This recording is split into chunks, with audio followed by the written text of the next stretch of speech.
और भाइयों, ये विकास विरोधी भी हैं, लोक कल्याण विरोधी भी है। इनकी दृष्टि सफाई से बाहर नहीं जाती है, इस सफाई के बाहर नहीं सोच सकते। जब सत्ता में आते हैं तो परिवार के लिए कार्य करते हैं, वोट मांगने के लिए जाति का सहारा लेते हैं, और जब सत्ता में आते हैं तो अपने परिवार का भरण पोषण करके सारे पद एक परिवार को दे दिए जाते हैं। और इसलिए मिल्कीपुर का चुनाव भी आज राष्ट्रवाद बनाम परिवारवाद का चुनाव बन गया है। एक तरफ भारतीय जनता पार्टी और एनडीए का प्रत्याशी के रूप में श्री चंद्रभान पासवान राष्ट्रवादी कार्यकर्ताओं के साथ उनके नेतृत्व में प्रत्याशी बनकर के आपके बीच में है, और दूसरी तरफ समाजवादी पार्टी का परिवारवाद का नमूना, जिनका नाम भूमाफिया के नाम पर भी आता है, जिसका नाम हर प्रकार की अनैतिक और अराजक गतिविधियों में आता है, यह भी इस चुनावी मैदान में आपके सामने है। और इसीलिए मैं आपसे कहने के लिए आया हूं, ये कितना भी गिड़गड़ाए आपके सामने, कितना भी बोले, याद रखना इसकी असलियत तो हमेशा सामने आएगी। याद रखना, सब कुछ सुधर सकता है, व्यक्ति की प्रवृत्ति नहीं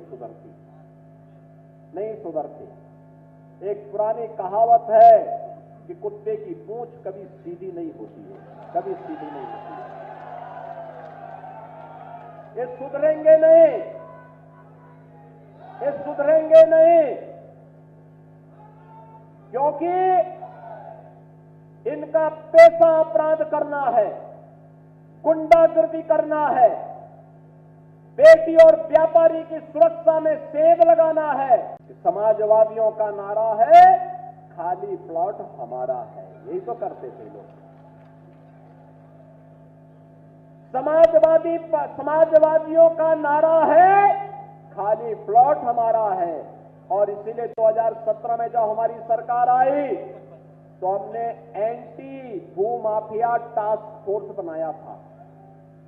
और बहनों और भाइयों, एंटी भूमाफिया टास्क फोर्स ने इन गुंडों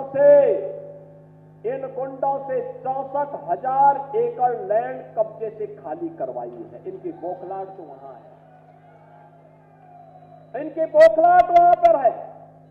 ये परेशान है कि डबल इंजन सरकार अगर इसी तरीके से कार्य करेगी तो फिर इनकी गुंडागिर्दी, इनकी रोजी रोजगार का जो जरिया था, ये सब बंद हो जाएगा, धंधा चौपट हो जाएगा। और धंधा चौपट हुआ नहीं कि पार्टी भी चौपट हुई नहीं। और अपने उस चौपट होने के भय से आज ये लोग घड़ियाली आंसू बहाने का काम करेंगे, आपके पास आएंगे, तमाम प्रकार की दलील देंगे, तमाम प्रकार से आपको उलाहना देंगे, लेकिन इनके कई बहकावे में आने की किसी को आवश्यकता नहीं। ये वही लोग हैं जिन्होंने उत्तर प्रदेश के नौजवानों के सामने पहचान का संकट खड़ा किया था। ये वही लोग हैं जिन्होंने बेटी और व्यापारी की सुरक्षा के सामने संकट खड़ा किया था।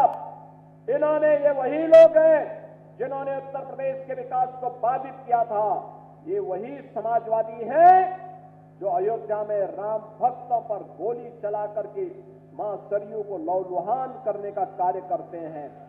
इसलिए बहनों और भाइयों, इन पे विश्वास करने की आवश्यकता नहीं।